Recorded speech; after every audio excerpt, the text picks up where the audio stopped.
Greetings, comic book fans. The greatest goblin that ever lived, Blugoblin, is here on behalf of Dark Avenger Inc. Plus, and I am here to talk about Ultimate Comics All New Spider-Man issue number 26.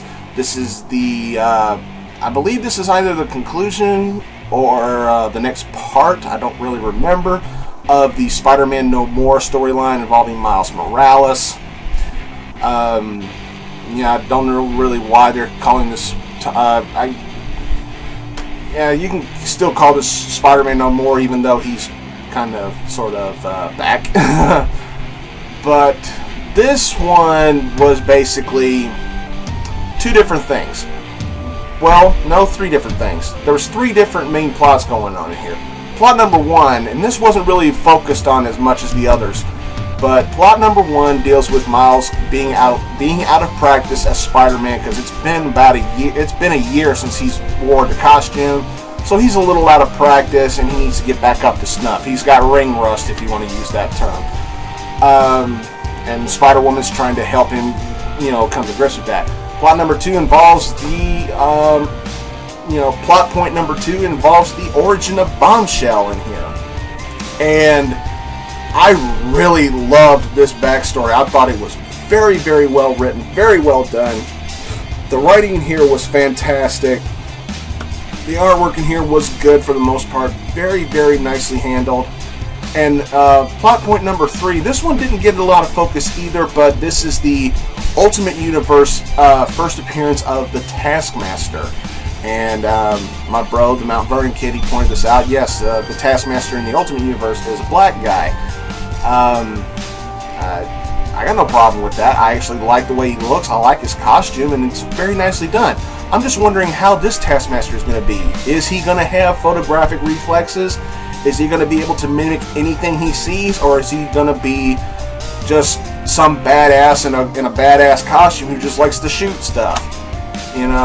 Pardon my French, but I'm wondering where they're going to go with this. I would like to think he would have photographic reflexes like his 616 counterpart, just with a different look, but who knows? Who knows where they'll go with this? But yeah, the main focus is the backstory of Bombshell, and I think it's written very well.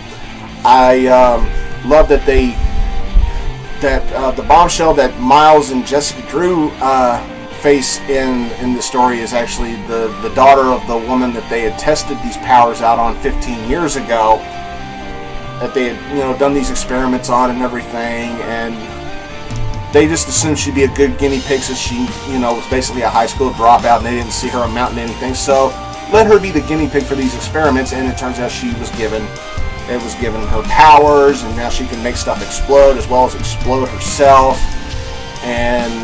And that's where they find out she was pregnant at the time they did these experiments. So, the Bombshell that we get in the present time keeps saying that she got the powers from her mother. Now, I don't really remember if it said clearly if she was born with these powers, or if her mother might have transferred the powers, or what, I don't know. But, thankfully, this is a Bombshell that doesn't curse like a sailor in here, so They took that aspect out, and I'm thankful for that because it was starting to look really silly. Yeah, I'm one to talk sometimes. But overall, this was a very solid issue. Very good backstory involving Bombshell. It's good to see Miles in the costume again, and it's nice to see that they have written him out of practice and he's got to get back up to snuff. It's like he didn't just put the. I'm thankful that they didn't take the easy way out, just having put the costume back on, and all of a sudden he's naturally good. No, he has to, has to work himself back up and get him back to the pro level. I like that, and I loved the cliffhanger. The cliffhanger was a nice uh-oh style of cliffhanger. So this was really good. I give it 3.5 stars out of 5. There was also a good scene involving Cloak and Dagger, and I liked that too. But 3.5 stars out of 5. This was really good. This wasn't up to snuff with some of the other issues I've been reading of this series, but overall, this was a very good read, and I enjoyed it. So there you go. My review of Ultimate Comics on the Spider-Man issue number 26. Thank you. I want to thank you all for watching. Subscribe to Dark Avenger Inc. Plus. Don't forget about my channels.